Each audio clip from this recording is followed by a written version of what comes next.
सुभद्रा को आम चतुर्थ पर्याय जो दबू पाखापाखि 20 लाख ऊपर महिला को दबू किंतु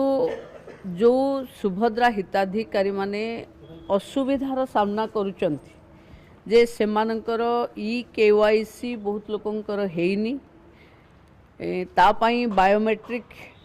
रे ई केवाईसी करने को पड़िबो जो माने ओटीपी माध्यम रे ई केवाईसी करिचंती सेमानंकु भी बायोमेट्रिक प्रक्रिया रे ई केवाईसी करने को पड़िबो एइथिरे पाखापाखि 5 लाख लोक वेटिंग बा अंडर प्रोसेस देखौची जो अंडर प्रोसेस देखौची तापाई हिताधिकारी माने जो चिंतार अछंती से माने जो माने ओटीपी रे ई केवाईसी करिथिले तांकु भी बायोमेट्रिक रे ई केवाईसी करने को पड़िबो